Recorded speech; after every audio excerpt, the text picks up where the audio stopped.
Welcome back, guys. Today we're going to do a review on my new PrimeWeld TIG 225. So first of all, I want to start off by saying this video is partially sponsored by PrimeWeld. What I mean by that is they did service me a discount by doing this video, but I do still have skin in the game, so I'm going to give my full honest opinion.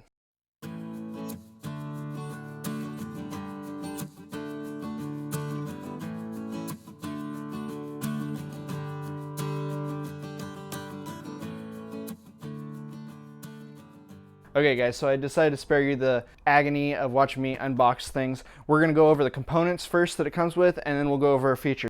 First off, this comes with this 110 adapter. This is a multi-voltage welder. It will run off of 220 or 110 volts, which is super awesome, makes it a little more versatile.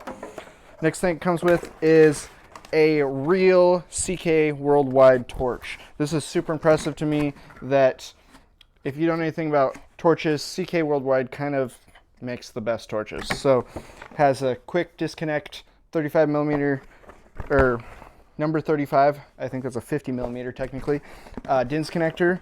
So this is a really good torch, especially on a budget welder like this. Comes with our gas hose and just a standard, probably Chinese regulator, which will function just fine. We have a stick welding stinger here, and it's pretty stout. Well, actually, just as I picked this up, this chunk of plastic broke off of it. So that's just the plastic that protects the leads there. But besides that, it feels pretty stout. Maybe it's got some chintzy plastic on there. We have our ground lead, which is just a plain old sheet metal ground lead. But something impressive, it does come with a braided copper band in there, which is kind of unusual. Good heavy spring. Sheet metal is just kind of chintzy on that. But does have the number 35 quick disconnect DINS connector as well, which is cool. So that means this ground lead should be able to hold up to 100, I think it's 315 amps. Next up, we have our foot pedal. Now this is an upgrade to the original when they first came out. If I understand correctly, they came out with that cheap little pedal that's hard to regulate. They listened to everybody and they upgraded to this nice solid pedal. This is very similar to the ones that the Lincolns or even Everlasts run. So good solid cord, rubber, locking connector, feels pretty solid. Also, it comes with a finger trigger, so I'm kind of excited about this. I do a lot of what you would call stunt welding, I guess, just out of position welding. So sometimes you can't get the pedal under you, or you got to like squeeze it in your armpit or in between your knees. So I'm excited to try to use this finger trigger. It is not variable, I'm sure, but it'll help you strike an arc without having to use a lift arc method. You can still take advantage of the high frequency and just use that finger trigger. And next up, it has a set of just standard consumables. This came with the number 17 torch. I don't remember if I said that before. So that it's for the 17, 18, and 19 series, I believe. So they're standard length consumables. Comes with a set of, it looks like 3/32 collets and diffuser and a couple of cone sizes and one gray piece of tungsten. So good little bit to get you started off with there if you don't have anything in house already. The other thing it has is a welding mask. I don't know if I can in good conscience call this a helmet. This is more like the kind of thing that you wear to a costume party. I guess it has a lens in it, but I don't know that I'd recommend using this. It's also got a little wire brush and a I guess you could call it a slag hammer in here, but it's kind of chintzy. So the other thing that I'm super impressed with is it has a instruction manual. Like, this is not just paper. Like, this is good, solid. It is 55 pages long, very good, clean table of contents. Everything is laid out from settings, different call outs, very layman terms, easy. Get you started, get you set up, nothing super complicated. Very good instruction manual to reference and keep. So before I even get the machine turned on, I want to just kind of go over the things that I'm really impressed with here and the things that I'm not impressed with, just in the details here. Number one, I'm really impressed with these pedals. I know they started out with a cheaper one, and that's really cool that they give that option now. Other thing that really impresses me is this CK worldwide torch. You don't see other cheap welders, or economical welders we'll call them, using the highest grade of torch out there. So hats off to them for doing that. Another little thing that doesn't necessarily matter, but it's just cool to see, is on the gas fittings and stuff like that, you see crimped ends, not like a hose clamp. So they spent a little extra money there to go the extra mile for crimped ends, which is cool. The other thing I was really impressed with was the packing. Now I can scan back to here, and this thing was in a full clamshell.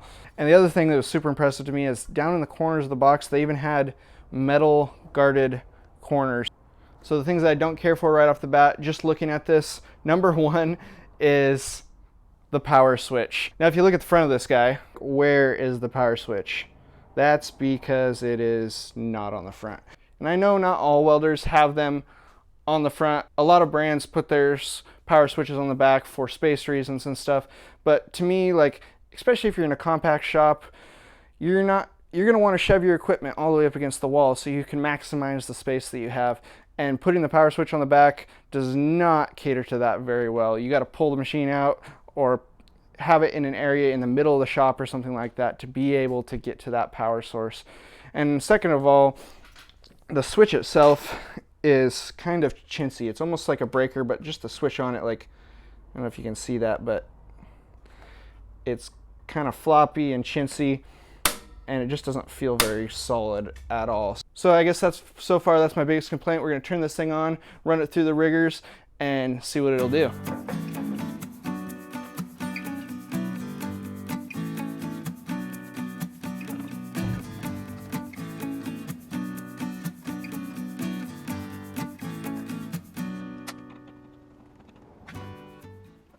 Okay, got this thing set up, and first off we're going to start off with a quick little stainless run and just see what she'll do. We got the standard consumables, exactly what it came with from the factory. This is going to be a little different for me. I'm used to running a 920 series torch, so this thing's kind of big. Also, something I noticed is this is also a flex head, so that's kind of a cool addition there. Still gotta be careful with those. You can get stubby kits for these so that they're not quite so long, but we'll just run with it. Do this review right from the factory on what it comes with.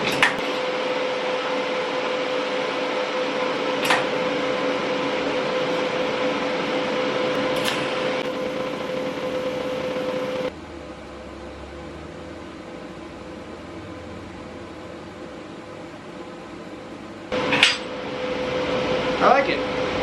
Nice, clean, smooth arc on that stainless. I don't have a gas lens on it right now, so it's not as pretty as it could be, but for right out of the box consumables, it's not too bad. Nice clean little beads there. A nice smooth arc. Let's do some steel. Yeah, I got a 1/4 inch tab here and a 3/16 inch tab. We're gonna crank this thing all the way up 225 amps and see what kind of feed we can lay down with this. Once again, this is just factory consumables. This is what comes in the box with it, no special gas lenses, anything. So we're gonna see what you get out of it.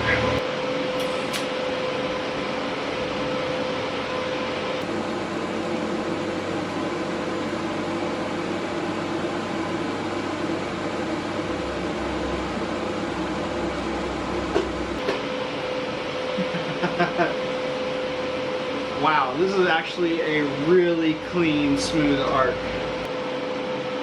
And there we go. So that is with our factory consumables. That is 1/4 inch, 3/16. Nice, clean, smooth bead there. Okay, next we got some aluminum set up here. Again, factory consumables. This is probably some 16 gauge aluminum. I'm running a 1/16 inch 53, 56 rod on it, and we'll see what it does. Oh, we gotta turn this guy to AC. And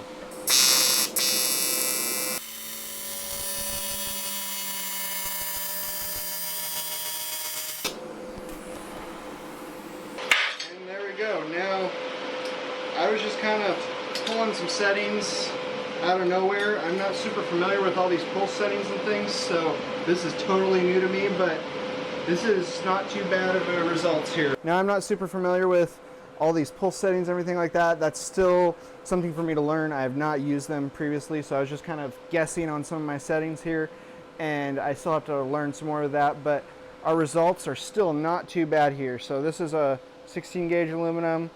I was running just a little bit warm, I think. You can see there's just a little bit too much heat signature in there, but still does not look too bad. Here goes nothing.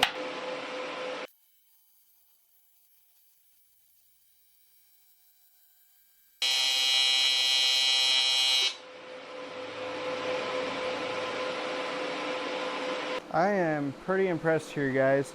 So I would say the thing, ouch, this is hot. I'm gonna say the thing that held it back was actually my tungsten. I only had a 3/32 tungsten, and so my tungsten was jumping all over the place.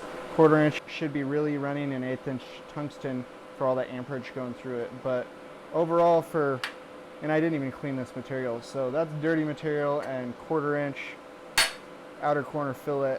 That is not too shabby. So overall, I think this is going to be a great machine. Believe it or not, I am trading my old Miller out for this machine. So for a couple reasons, not because I don't like Millers, they are great machines, but number one is space. This machine is less than 1/4 the size of my big box Miller over there, and it will do everything and more. The other reason is, with this channel, I want to be able to have a machine that I know that you guys can afford. So I want to build stuff with this machine so you can see what kind of quality that you can make off of a budget machine. This machine costs $800, so it's under that 1,000 mark. And I want to just be able to show you guys that you still can fabricate things and build cool things on a budget. So if you're interested in this machine, I'll leave a link in the description below. Thanks for watching, guys. Make sure to like, make sure to subscribe, and go build something.